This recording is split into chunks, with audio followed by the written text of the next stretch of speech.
Let me tell you a story. A fine gentleman, 71 years old from my riding, working hard, extra shifts to cover increased rent. He's too proud to acknowledge to his own family how much he is struggling. He opened up to me.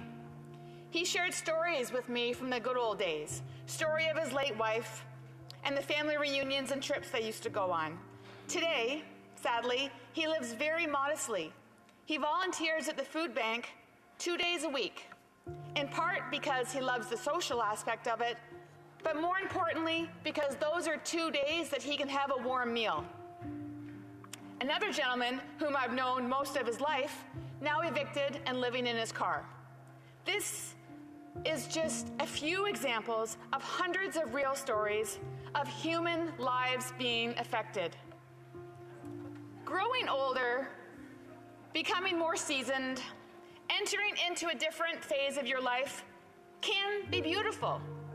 Aging gracefully and staying engaged mentally, spiritually, and physically in your retirement years is a special chapter of your life to embrace. Sadly, this is not the case for all. Many of our vulnerable seniors are done. They are tired of living. Heating their homes are more expensive. In fact, just yesterday I spoke with a constituent who has ice on her window ledge in the room where she sleeps and bundles up with extra blankets. I was hoping to raise today and be able to speak positively to the first piece of legislation under my portfolio. I wanted to share with this House how helpful the new Minister of Seniors has been. I wanted to point out over the past week an example of this legislation putting aside partisan differences and the ability to deliver results for our Canadian seniors. Instead, what we have is the Government House Leader's Office using Canadian seniors to play petty procedural games. The situation is urgent today. It was urgent a month ago. It was urgent a year ago. Many Canadian seniors are feeling neglected and desperate. A payout timeline for May of 2022 would leave impacted seniors waiting over 10 months. The situation didn't happen overnight. It has been a long time coming, and it wasn't acted upon until this government was continuously pressed on this by my colleagues of all stripes in this House.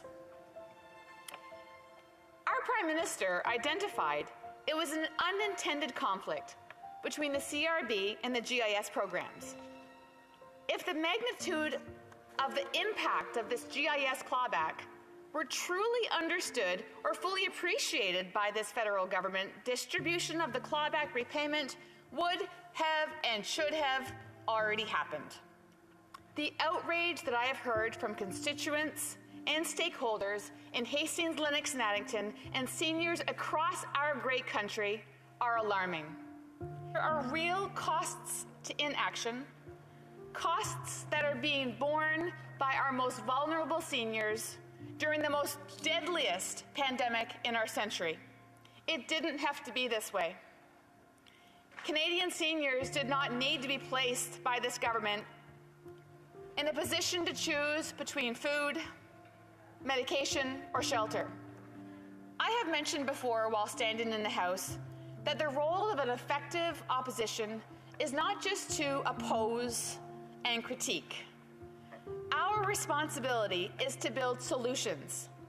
We need to ensure that all low-income seniors who saw their GIS clawed back in 2021 are included in appropriate, timely, yet thorough legislation.